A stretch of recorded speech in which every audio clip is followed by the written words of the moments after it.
এই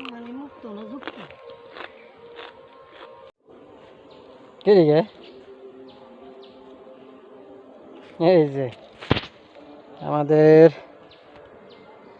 খিরা ক্ষেত, আমরা খিরা তুলতে আসছি। পাতেয়া আমি আমাজন খিরা খাবা? এই যে খিরা খিরা খিরা কই, খিরা খাবো আমরা এখন, খিরা খাবো। খিরা গাছ কিন্তু খিরা আছে কেন, কিন্তু তো উঠে রাখি গেছেন ওগুলা। হ্যাঁ আপনি রাখি গেছেন, এই যে এখানে একটা আছে। আল্লাহ, নিজের গাছের খিরা, হ্যাঁ এই যে সুস্বাদু, একদম অরিজিনাল ফ্রেশ তরতাজা, একদম ফ্রেশ তরতাজা ফ্রেশ, কোনো ঝামেলা নাই, কোনো ফরমালিন নাই।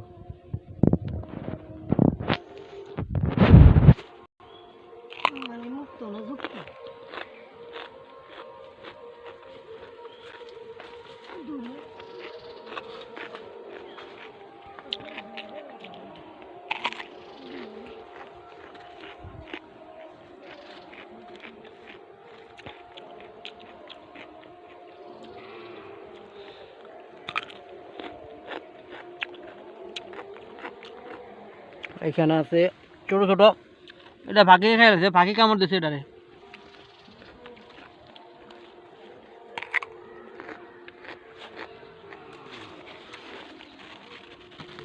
এই যে একটা পাখি খেয়ে ফেলছে, পাখি তো খায় খায়, পাখির সাথে মাংস চুরি করে নিয়ে যায়। তুমি খাবা? একটা খাবা?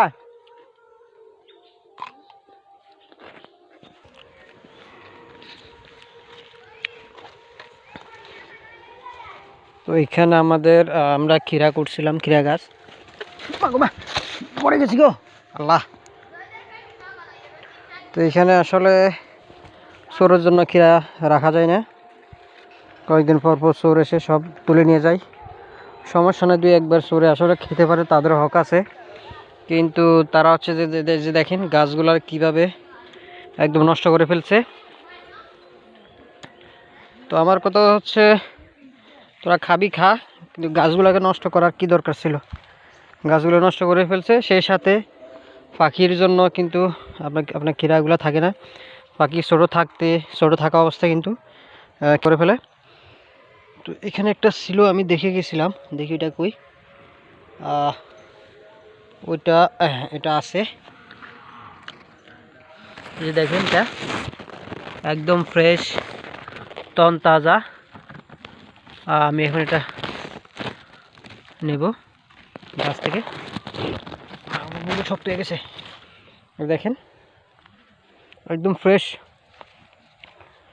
তো যারা খাবেন চলে আসবেন আমাদের খিরা খেতে, একদম স্বাস্থ্যের জন্য উপকারীগুলা, একদম ফরমালিন মুক্ত, কোনো ভেজাল নেই, একদম ফ্রেশ তরতাজা। এটা এখন আমি খাবো।